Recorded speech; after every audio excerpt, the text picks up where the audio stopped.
I call Chris Ockenbold. Thank you, Mr. Speaker, and it's my pleasure to speak on the Electricity Industry Bill.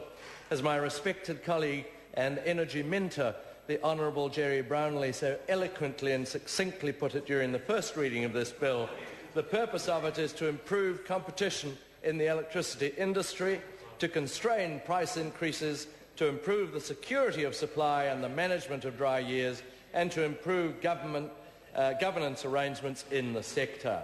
Mr. Speaker, this bill addresses some of the major failings of the previous government. And it is significant that I can look across the House and see the Honourable David Parker in the House. He provided covering defensive fire against the Nats attacks when we were on that side of the House.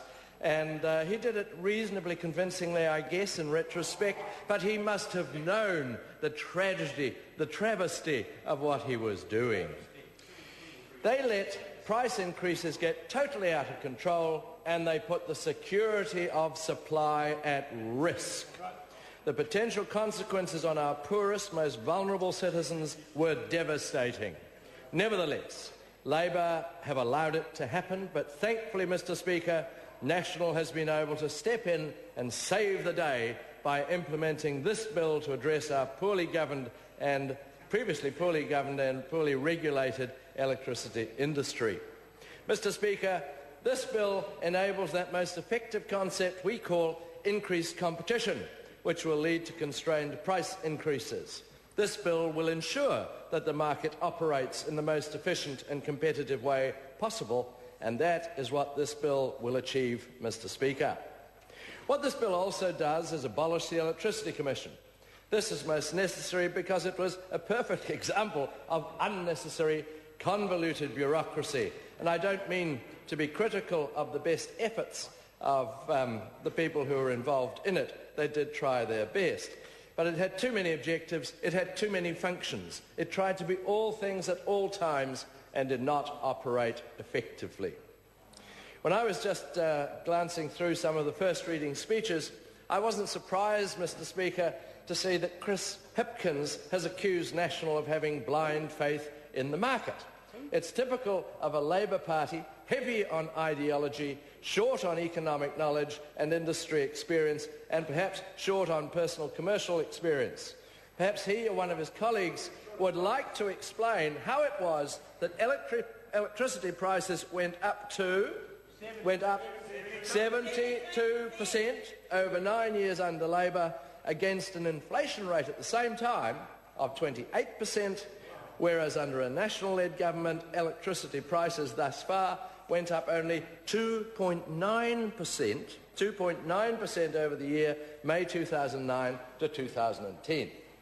Throw in the fact that Genesis Energy is now offering very competitive rates in parts of the South Island where they've previously never competed before, and the fact that this bill requires consumers to be compensated by power companies in the event that there is ever another national electricity savings campaign.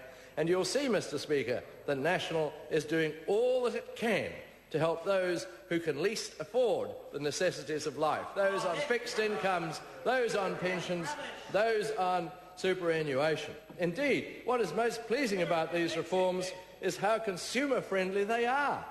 I challenge the Labor Party, Mr. Speaker, to look at what the bill delivers and then, on reflection, to support the sensible and needed legislation, rather than turning their noses up at everything and anything that might vaguely smell like sensible economics.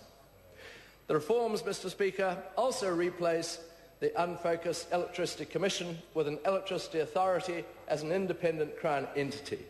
The objective of the Electricity Authority will be to promote competition, reliable supply and efficient operation of the electricity market for the long-term benefit of consumers. This is a much narrower set of objectives than the Commission's, which includes, in addition to the above, fairness, environmental sustainability, promotion of energy efficiency, plus 7 more detailed outcomes.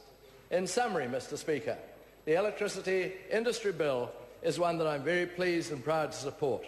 After careful consideration of the recommendations of the Ministerial Review, this government has produced an effective, enduring bill which will constrain price increases, improve the security of supply and the management of dry years and improve governance arrangements in the sector, just as it has been set out to do. Thank you, Mr. Speaker. I call